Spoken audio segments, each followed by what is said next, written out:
Hi, this is Jamie Franklin, curator at the Bennington Museum. Welcome to another tour at 10.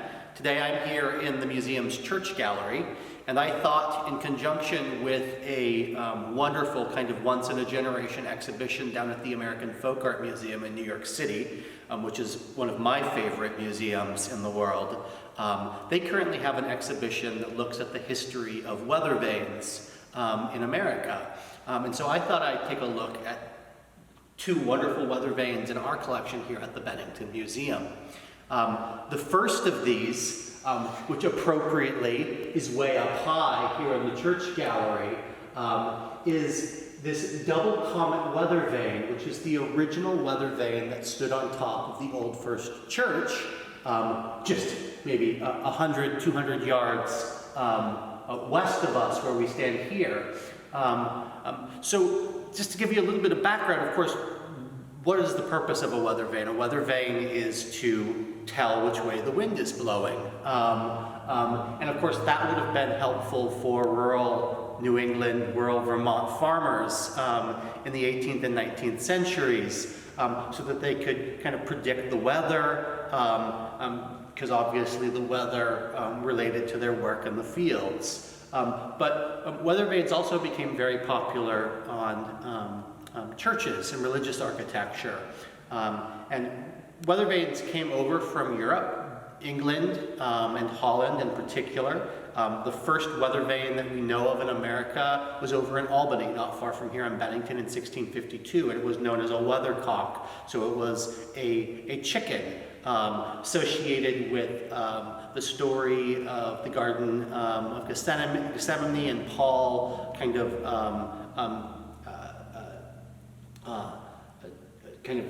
denouncing Christ 3 times before the cock crowed.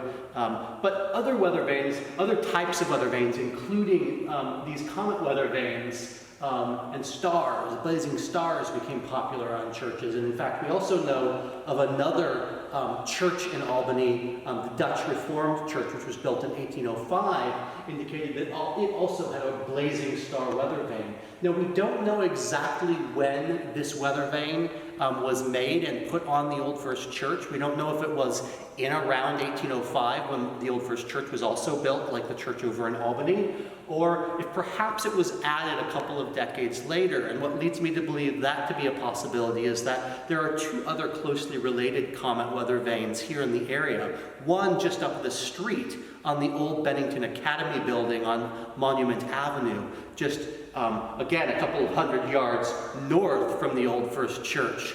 And it was built in 1821, so just about 16 years after the Old First Church was built. And then there's another comet weathervane down on Griffin Hall in Williams College, about 20 minutes south of us, at least with today's transportation modes.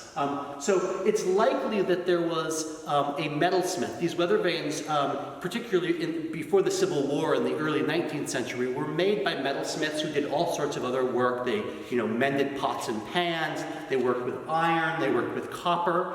This vane is made from sheet iron. They possibly made a mold in order to pound the tail of the comet weathervane. You see the kind of streaking lines in the tail of the vane. They may have actually carved like a wooden mold that they then used to pound the iron into it with a hammer to create that. And that's a technique that they then went on to use in the more manufactured vanes, which became popular in the aftermath of the Civil War, which leads us to our next weathervane here in our collection. This weathervane was the original weathervane on top of the carriage barn of Henry W. Putnam's carriage house on North Street here in Bennington. Henry Putnam was a very wealthy industrialist. He moved here to Bennington around the time of the Civil War, made lots of money on patents, including his lightning stoppers, which were a device to keep corks on bottles.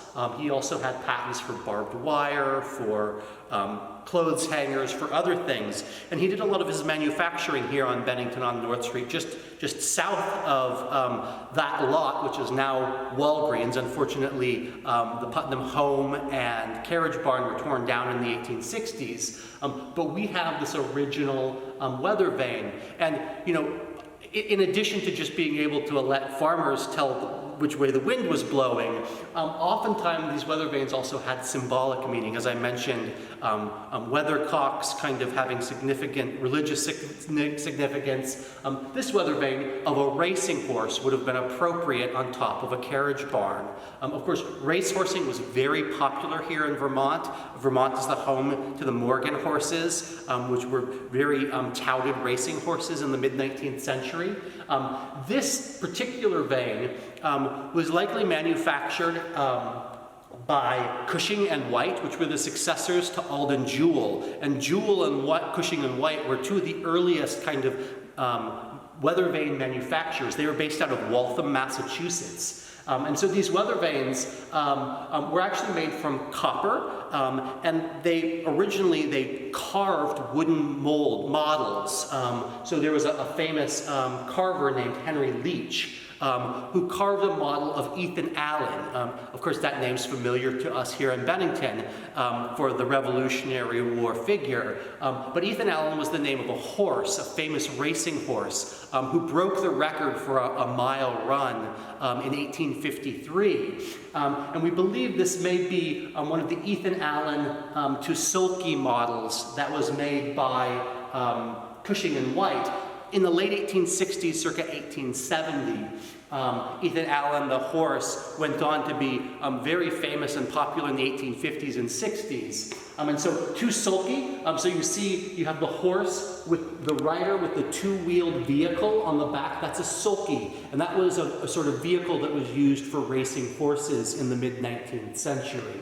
And so they made this by carving a wooden model and then pounding copper on top. They would have then cast a mold from it and then pounded copper into that mold. And then they would take the two sides and weld them together. And so this has the original directionals. So you can see the letters for the cardinal directions, south, east, northwest.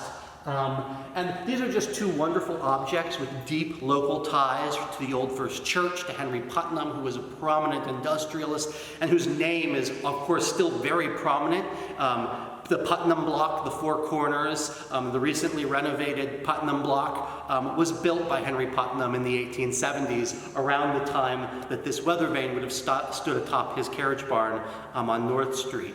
So these are two wonderful weather vanes. I encourage you, if you have the opportunity, to get down to New York City and visit the American Folk Art Museum this summer or fall while their weather vane exhibit is up. It is well worth the visit. There's also a catalog of the exhibition, and like I said, this is really a once-in-a-generation exhibition featuring some of the most wonderful American weather vanes and the history behind them. And so I thought it would be interesting to take a look at the weather vanes in our collection today. So thank you, and I'll see you at another tour at 10 soon.